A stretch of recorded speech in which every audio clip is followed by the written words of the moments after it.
Another part of the federal budget includes a benefit for Canadians living with disabilities, $6.1 billion over 6 years, which works out to about $2,400 a year per person.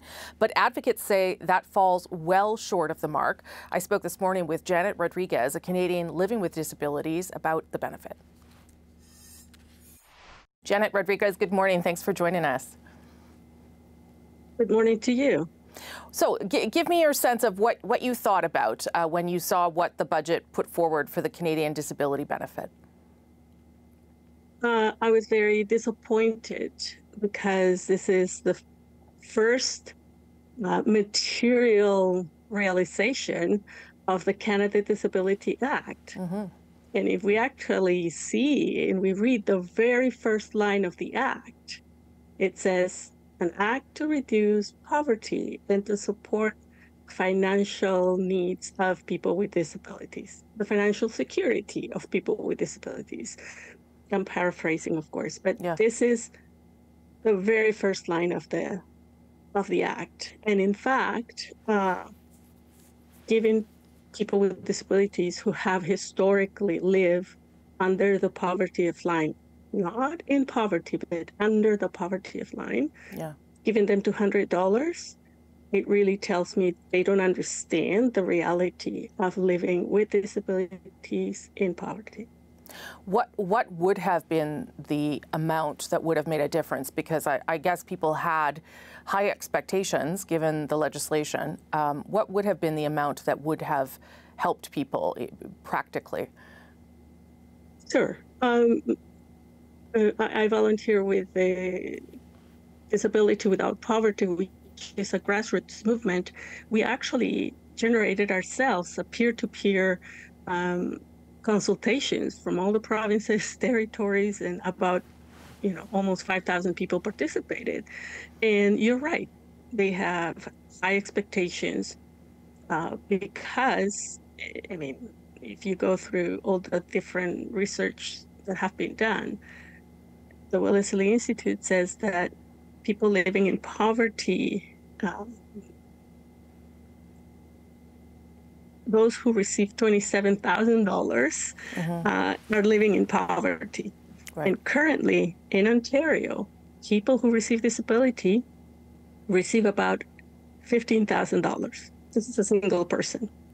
So giving them $2,400 is not going to even bring them to poverty. Right. It's not going to even allow them to live in poverty. What would you say, when you ask the government about it, their response is, it's a first step. We were trying to get something in place, and it's something we can build off. What would you say in response to that?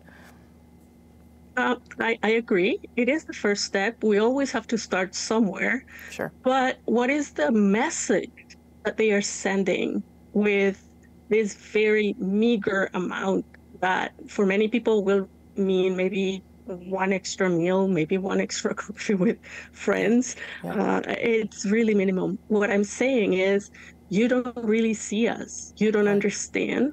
And this looks more like a token, like a checkbox in your budget, rather than I am meaningfully wanting people with disability to thrive, not just survive. What will the amount mean to you? I assume you will qualify. What will it mean to you and to your day-to-day life?